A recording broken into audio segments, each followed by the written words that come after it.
Pour Koumel FM, dans un instant, le journal.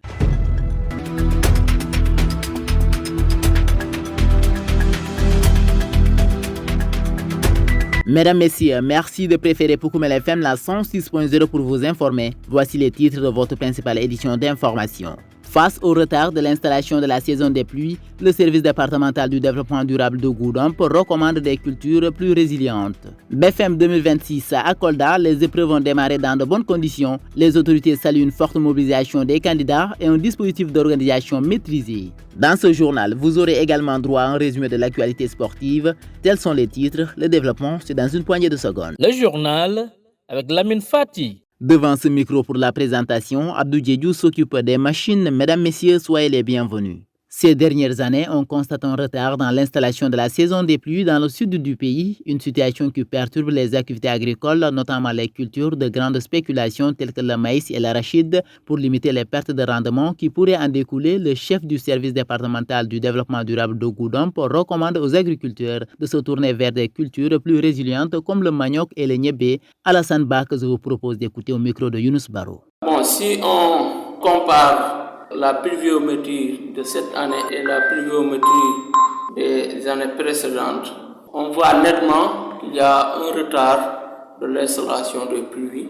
Donc ce retard cause quelque part quelques problèmes parce que si par exemple on prend les cultures comme le maïs, c'est des cultures qui demandent vraiment qu'on sème très tôt. Même si l'hivernage peut pousser jusqu'à mois de novembre, en ce qui concerne le maïs, ça ne peut pas vraiment décaler parce que le maïs a un calendrier strict. Mais concernant les autres cultures, je pense que ça ne posera pas de problème, surtout le riz de la vallée. Donc il y a énormément de vallées ici, donc ça ne posera pas de problème. Mais le conseil qu'on peut donner aux agriculteurs, c'est de privilégier les variétés de cycle court. Voilà, les variétés de cycle court. Par exemple, si on prend le riz, on peut prendre les Nerica, surtout le Nerica 18-19, le Nerica 14. C'est des riz qui s'adaptent vraiment à ces genres de situations. Voilà, donc il faut vraiment penser aussi à diversifier un peu les cultures, surtout le niébé et le pastèque. Ça aussi, c'est des cultures de rente qui peuvent vraiment remplacer certaines cultures, parce que c'est des cultures de cycle court. Il y a aussi le manioc.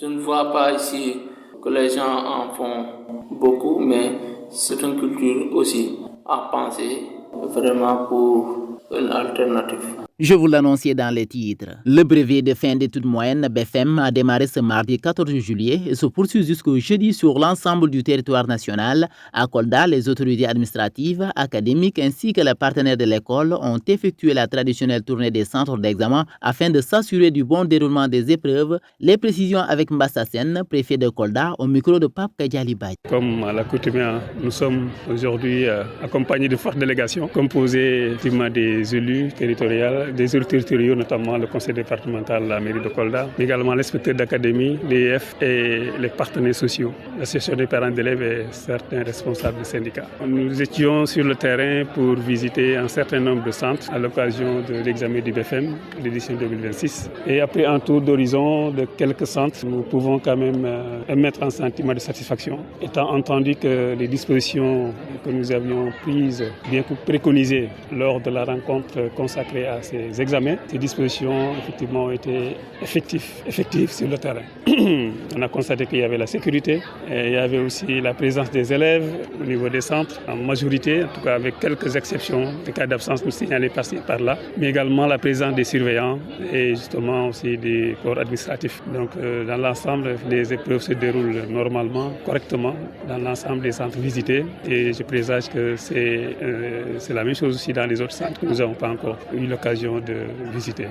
Donc dans l'ensemble, effectivement, les conditions sont des bonnes conditions, des conditions optimales qui permettent effectivement aux acteurs d'évoluer malgré les intempéries qu'on peut attendre de temps à autre. Mais en tout cas, rassurons-nous que tout se passe bien et nous espérons que ça va continuer jusqu'à la fin et qu'après les résultats vont suivre et Kolda sera encore parmi les pelotons de tête. L'inspecteur de l'éducation et de la formation de Kolda s'est de son côté réjoui du taux de présence estimé à près de 99%. Il s'est également félicité du dispositif logistique et sécuritaire qu'il juge satisfait dans l'ensemble des 39 centres d'examen du département. Écoutons Birantine. On peut se satisfaire de la visite de ces 5 jurys répartis au niveau de 3 centres. Dans l'ensemble, les épreuves se déroulent normalement.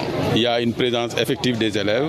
Nous sommes à un taux de 98,34% de présence des élèves, ce qui est important. Et la plupart des absences sont notées au niveau des candidats venant de l'école sénégalaise de Bissau, qui totalise à lui seul cet établissement 10 absences. Voilà. À part ça, il y a quelques absences dans les autres jurys. Pour les élèves, quand même, c'est un taux de présence assez satisfaisant. Également, les surveillances sont là, à part quelques absences, mais dans l'ensemble, les conditions sont réunies pour un bon déroulement des épreuves. Combien d'inscrits? Nous sommes à 3838 candidats, dont 2056 filles, répartis dans 39 centres et 42 jurys, pour un total de membres de commission de 944, dont 42 présidents de jury, 425 correcteurs et 365 surveillants. À l'intérieur également, d'après les échos que nous avons reçus, tout se déroule normalement.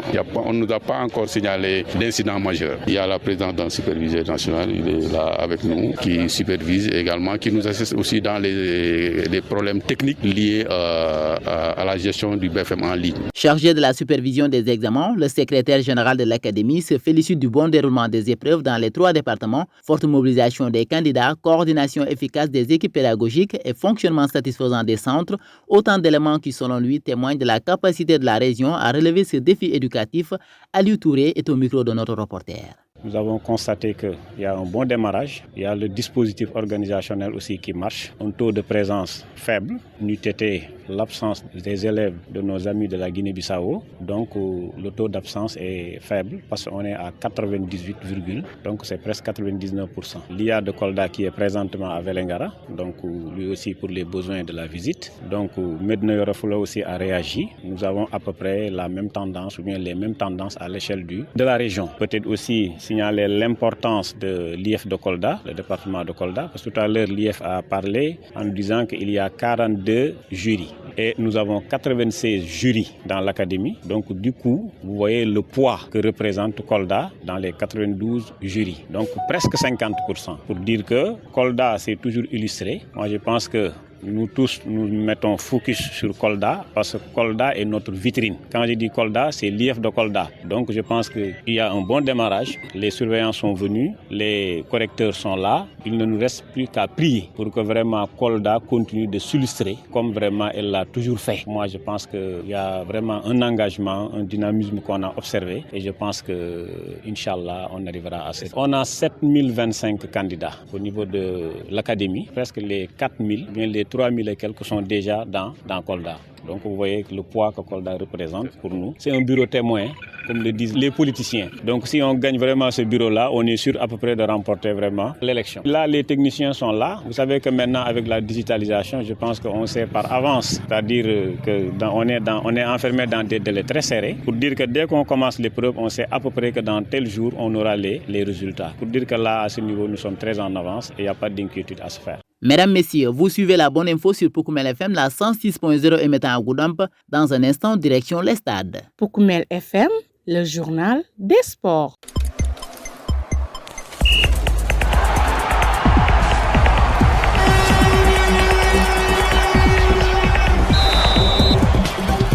Le résumé de l'actualité sportive Coupe du Monde 2026, le troisième jour de gloire n'est pas encore arrivé. En pleine fête nationale en ce 14 juillet, la France a subi une grosse déconvenue mondiale. Jusque-là intraitable à la Coupe du Monde, les Bleus de Kylian Mbappé ont perdu leur superbe face à l'Espagne, victorieuse en demi-finale. En totale maîtrise pendant tout le match, la Roja disputera sa deuxième finale. L'Espagne est en finale de la Coupe du Monde. La Roja a éliminé la grande favorite de la compétition, la France, 2-0. Les Espagnols ont parfaitement maîtrisé leur sujet face aux hommes de Didier Deschamps et ont engrangé une victoire qui ne souffre d'aucune contestation. Les Français ne sont pas parvenus à afficher le niveau de jeu qu'ils avaient montré tout au long du tournoi et quittent le tournoi en demi-finale. L'Espagne se qualifie pour une finale de la Coupe du Monde pour la deuxième fois de son histoire. Après celle remportée en 2010, elle y attend encore le vainqueur d'Angleterre-Argentine. Nous en reviendrons dans notre prochaine édition. Coupe du Monde spéciale Olympics, le Sénégal décroche la médaille de bronze. L'équipe du Sénégal spécial olympique termine sa Coupe du Monde de football unifié 2026 sur une excellente note. Opposée aux Émirats arabes unis lors du match pour la troisième place, les Lions se sont imposés avec autorité 3-0 pour s'offrir la médaille de bronze. Le Sénégal conclut sa campagne mondiale sur le podium. Les Lions de spécial olympiques ont remporté la médaille de bronze de la Coupe du Monde du football unifié 2026 en dominant les Émirats arabes unis sur le score sans appel de 3-0 lors du match de classement. Et puis cet élément marque la fin de ce journal. Merci de l'avoir suivi. Mais avant de vous quitter, le rappel des titres.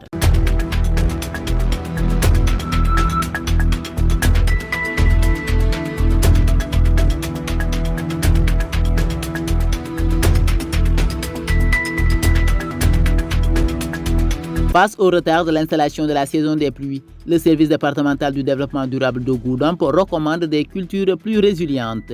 BFM 2026 à Kolda, les épreuves vont démarrer dans de bonnes conditions. Les autorités saluent une forte mobilisation des candidats et un dispositif d'organisation maîtrisé. Le résumé de l'actualité des sports a complété cette présente édition d'informations mise en onde par Abdou Djedjou. À la présentation, votre humble serviteur Lamine Fati. Merci également à vous, chers auditeurs, pour l'écoute attentive.